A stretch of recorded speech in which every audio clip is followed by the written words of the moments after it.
Friends, lot of things happen in life. Like terrible things happen. And at some point of time, we all must have wished that only if we had a time machine, we could go back to our past and change few things, right? Do we think like that? Hello friends, this is Nikhil and welcome to my channel Master Shot.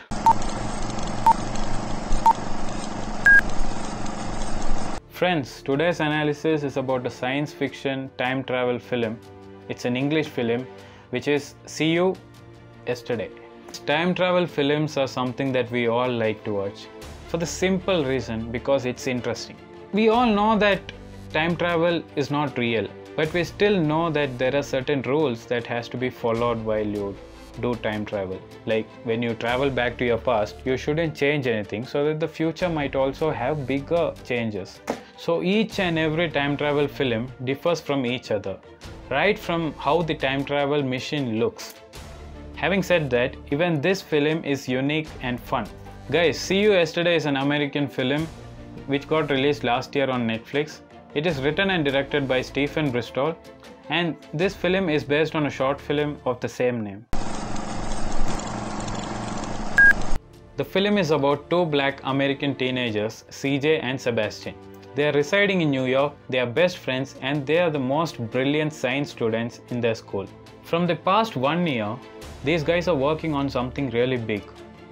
You know what it is? Yes, it's the time machine.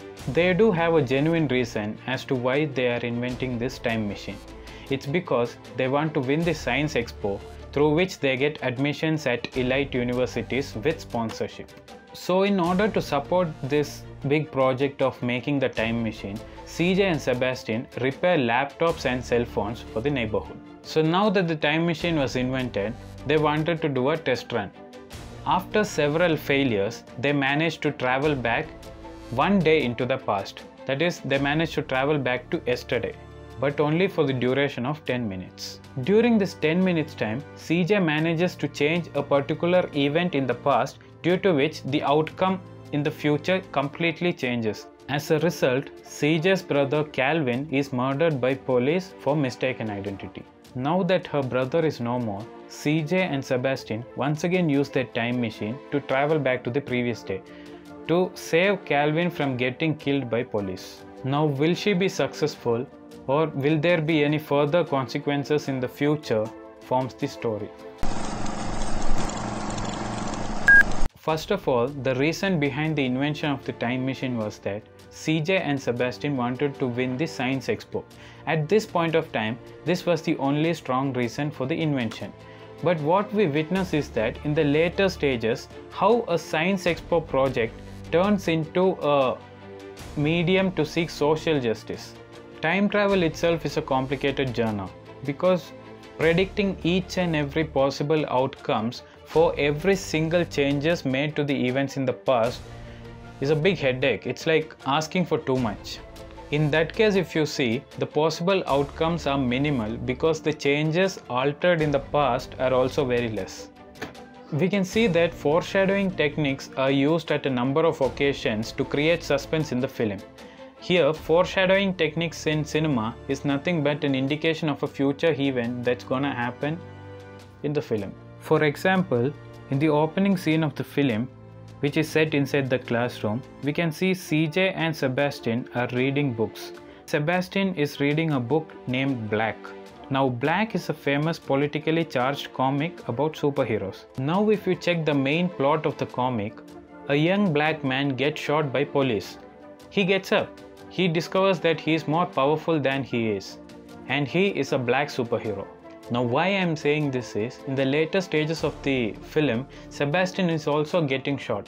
Similarly, there is a scene where CJ's brother Calvin is talking to her in the kitchen. Here, CJ asks for the chain that Calvin is wearing.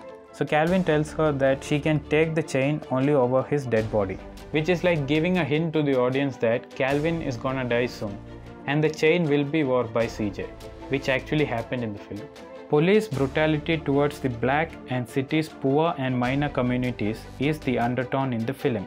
And bringing Calvin's death in the context of Black Lives Matter is like addressing a socially relevant subject. Importance given to the relationship, be it the friendship between CJ and Sebastian or the brother-sister relationship, is beautifully presented, because after a point, as viewers, we start feeling for the characters. The chemistry between the lead actors is something that keeps the viewers entertained in the film. The lead actors Eden Duncan Smith and Dante Critchlow, they did a fabulous job. And also Brian Straub Bradley, who performed as Calvin, was excellent. The rest of the cast were also perfect. Filmmakers of today just don't create random stories. Instead, they create stories that project the society.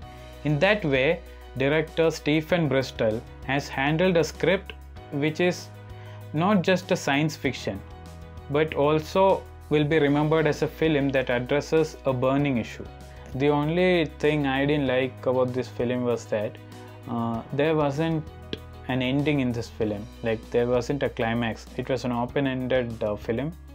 So the director has left it to the audience to interpret how the ending has to be.